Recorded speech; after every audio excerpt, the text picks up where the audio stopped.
Shabbat Shalom, HaNegev. Thank you all for joining us this week for Home Benchen. My name is Elaine Berger, and I have had the honor of serving as your 2019-2020 Religion and Education Vice President. Being away from the people I love is heartbreaking, and while it's definitely been a rough time for all of us these past few weeks, I've really appreciated the extra time I've had to be able to talk to friends. A few weeks ago, actually, I was on the phone with a friend late at night. I had my ukulele in my lap, but I wasn't playing a song. I was just tapping out a beat on the side. But then I had a flashback to RGBW, freshman year. The sound of tapping out a beat on a ukulele or guitar takes me back to my very first Shacharit Live. Ari Weiss was part of the band, and they had gotten to a song that he didn't know how to play. So what does Ari do? He taps out the beat on his guitar. It's little moments like this that bear the greatest weight. I don't remember much about what I learned at that convention, except for what I still remember of Ari. Even though it's taken me a few years to figure out this lesson, Ari taught me that everyone can do something, even when they can't do everything. Ari couldn't play the song on the guitar, but he could make a beat, and beats are necessary for rhythm. Lots of things have rhythm. Music is the most obvious answer, but speech has rhythm as well. These rhythms are easy to understand. You can hear them. You can feel them. The rhythm of life, however, is not always so simple. Passover, which is coming up next week, is an example of something with many rhythms. There is a rhythm with which we go through the Seder, a rhythm in which we sing, and a rhythm in which we pray. But most importantly, there is a rhythm in the telling of the story. We, as Jews, are commanded to pass the story of the Exodus l'dor vador, from generation to generation. It is commanded. But why is it so important? Is it because we must retell how God saved us from an ill fate of slavery? Is it because we must revel in Moses' leadership of a people he did not grow up around? Is it because we believe that if our story circulates enough that perhaps such a vile enslavement will never occur again? There's no one answer to this question. For now, my answer is that we must pass this story from generation to generation so that we, as Jews, truly appreciate what it means to be free. Think about it. We are, in general, more likely to sympathize with issues we connect to directly. Because I come from a small chapter, I am more sympathetic to the issues small chapters face with their programming. Because I was on Rel-Ed GB for 2 years, I've been able to understand the struggles faced by my GB members. Because my brother was in the US Army for 4 years, I cared a lot about American foreign activity.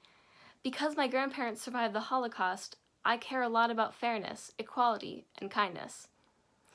Because our people were enslaved, their traditions disrespected, their babies killed, their adults overworked. Because our people were enslaved, their appreciation for God's wonders diminished due to hardship. Because our people were enslaved, their freedom of choice ripped from their hands for centuries. We remember. We tell the story so that we will never take our freedom for granted. But recently, our freedom has not exactly been in our control. Our freedom has been compromised, though we would all agree that this has been for the greater good, and it sucks. But in this time, I've come to realize a few things. I have taken so many things for granted. I took my school for granted. I never realized how much I rely on daily social interaction. I took my shul for granted. My rabbi is the only person allowed inside of my synagogue. I took my chapter for granted. I haven't seen them since Purim. I took HaNegev for granted. I didn't hug everyone goodbye at subs because I thought I would be seeing them today. I took Stephanie and all of her skills and passions for granted. I took the REB and all of their fun personalities for granted. I took my GB and their impressively innovative ideas for granted. I took all of my friends, all of you, for granted because I thought I would be reunited with you one last time before saying goodbye. I was wrong. I was wrong to take the luxury of friendship and interaction for granted. But I look forward to the after. When the Israelites had crossed the sea and finally escaped a horrible life of slavery, they celebrated and rejoiced. I look forward to the after when I get to travel. I look forward to the after when my friends and I can go get sushi in peace. I look forward to the after when I will get to spend time with the people I love and not take my time for granted. Ari Weiss taught me that we are all capable of doing something. In USY, we are all capable of taking advantage of our time, jumping onto all of the opportunities, and we are capable, USY, of living every moment.